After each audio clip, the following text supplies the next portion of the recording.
And we're back. So tonight I have Steve Scott with me. I'm just going to be honest with you. This is take two.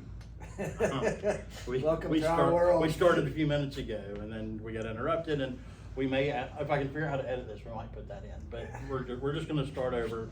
I've known Steve for 13 years. We did determine that. My dad bought a lot of metal from you. I buy metal from you, and we wanted to do a beer thing. Here we are. And we were talking about our dads. We were. And, you know, I have such fond memories of your dad. And I know you have fond memories of mine. Dad. But sometimes they tested us. So I think it's kind of ironic that here we are drinking a beer and gonna say cheers to our dads because that's really, for us, a common bond. But so is this beer. Right. And what I asked you earlier was, why do we like this so much? Not being a beer aficionado, and I can't speak to all the background and the things that make it happen. Why is this so good? Because when you put this video up, I said, ooh, I like that. Right. And that's why I want to do it with you, because the other night I had a cigar and this beer. People ask me all the time, Eric, what's your favorite beer? Because, you know, I'm a certified beer judge. I've been brewing beer. I mean, beer is kind of my secondary life. And I tell people the typical answer is the one that's in my hand. But the question should be, if you were stranded on a deserted island, you only have one beer for the rest of your life, what would it be? It would be a Czech style Pilsner. And if I could narrow it down, it would be Torch. I could drink this beer every day for the rest of my life and be happy. It's well balanced. It's not too malty. It's not too hoppy. It's crisp. It's clean. Ready? Here. Let's get to the bottom of it. Right. In my opinion, it's a perfect example of a Czech style Pilsner that's not made in Czechoslovakia or that region of Europe. I think it stands with those that you would find over there, because I have had a few Czech style lagers, and this is just it's a perfect beer. So the smell, it should smell a little skunky. Yep. That's that Saaz hop. Yep. Which makes, and I love the Saaz hop.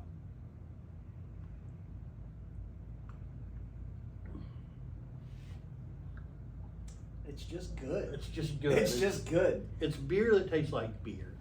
And for those of you that have watched me from the beginning, this all started with a cheer wine beer. Right. And then I did the Bojangles tea debacle. That didn't go well. And then, you know, my April Fool's thing was the mayonnaise beer. So I do want to try the unique and weird stuff. And I've got some of that coming in. I've got some in my refrigerator. But I also want to, you know, try the beers and drink the beers and talk about the beers that you can get in your local grocery store, except this one. Jamie, this is for you. I cannot get this in Rockingham County. You can get it in Greensboro, Deep Roots Market. Shameless plug here. I'm on the board of directors for Deep Roots Market. It's a co-op grocery store in Greensboro that actually operates as a co-op and does a very good job at that. So cheers to the co-op. Cheers to the co-op. But Deep Roots Market in Greensboro carries it, and also other grocery stores and whatnot. I have found it at Target in Danville, but we cannot get it anywhere in regional Rockingham County. Yeah, that needs to change. I'm working on it. This is really good. It is. Like you said, if you had to just drink a beer, like this is just really good. And I can't necessarily put my finger on why it's so good, except that there's nothing that overpowers anything else. No. It's just this collection of, it's light, but it's not a light beer. Right. It's refreshing and crisp, but it's not fruity and have these artificial tastes that you find in lots of other things. I tell people you can drink this beer year round.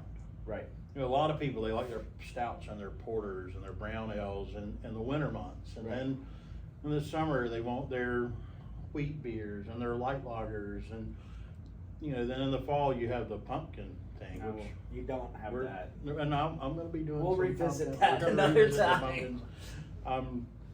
But you can drink this beer year round. You can drink it on the 4th of July. You can drink it on Christmas Day. Ooh. And I feel like if you were doing ribs, this would be great, Oh yeah. right? But I also feel like if you were just having chicken and a salad, this would be great. Or Like, pizza, or oh, whatever. I I mean, mean, beer and this. pizza- I beer think and this pizza. beer would Where- pair with. I mean, Carmela should be here with us right now, because beer and pizza would be fantastic. Carmela's now has Peroni, which is a really my favorite Italian beer. We may do that one and bring Jonathan in. I think we should. I think we do a- should. What, Eric? Why is Foothill so successful? Because yes, this is a great beer, but they make other good beers too. Oh, absolutely. Why are they? What are they doing so well? So Jamie, the founder of Foothills, went downtown Winston-Salem, found this building that was in horrible shape. It was in a horrible part of town. He took every dime that he had and he built this little brew pub and called it Foothills. And man, that was a catalyst for downtown Winston-Salem. I mean, downtown Winston-Salem is a place you want to go now. Yes. Whereas years ago it was a place you didn't want to go. No. If you ended up downtown Winston 15 years ago, you were in trouble. Yeah, you made a bad decision. Now you go down there and It's alive.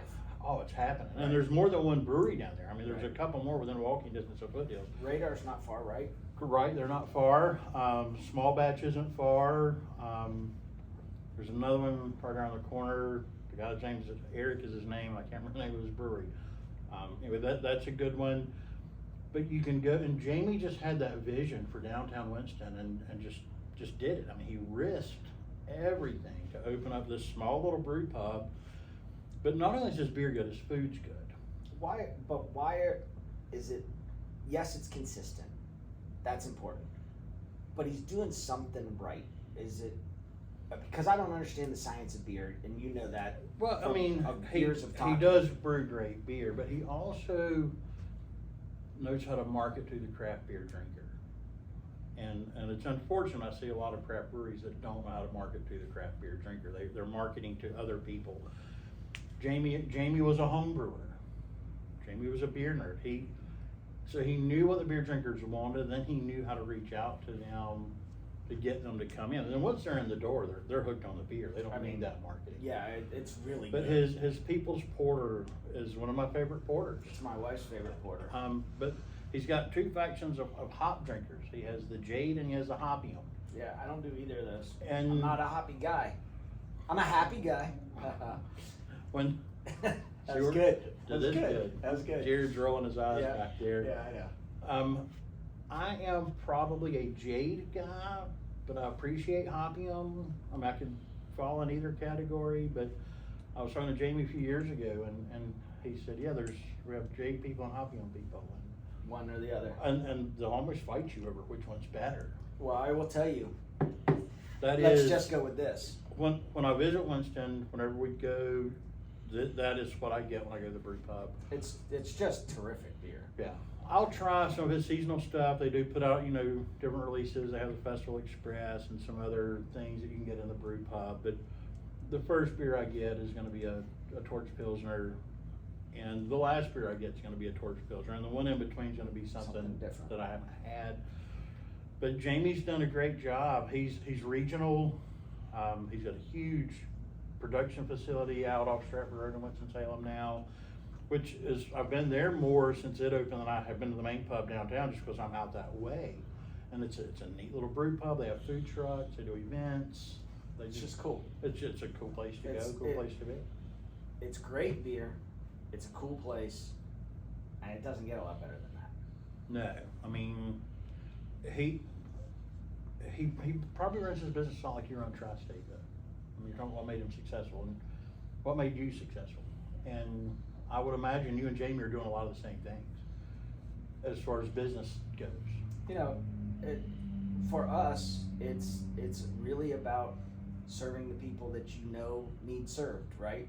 and making sure that you follow the exact right processes and doing things the right way and having a procedure, and it seems happens chance maybe when you're giving it to your customer, but behind the scenes everything has to be done exactly right, exactly the same way, down to the letter of why you do things and how you do things, and we're super process driven, and so I suspect anybody who's creating consistency of product is probably doing it the same way.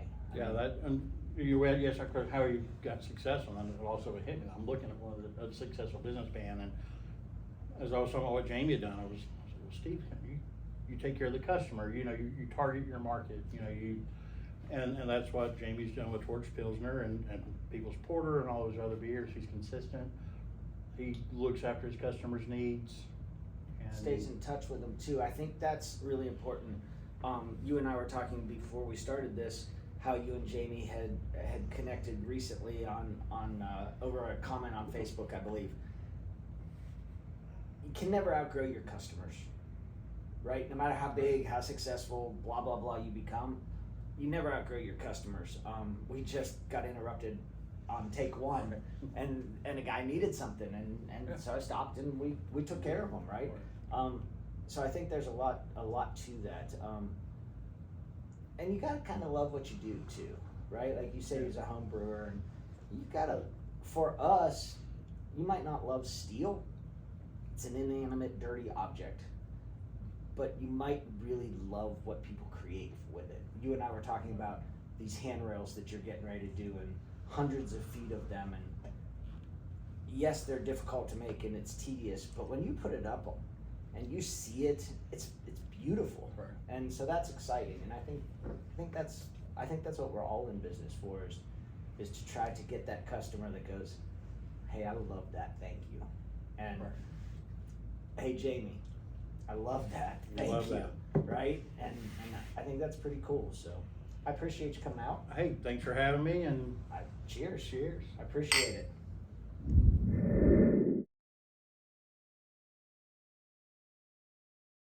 Loved our dads, but they tested us.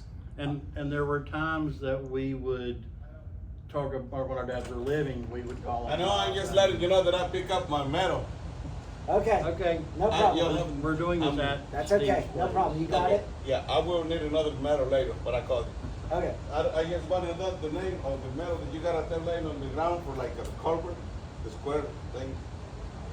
You can hear it. We'll be right back.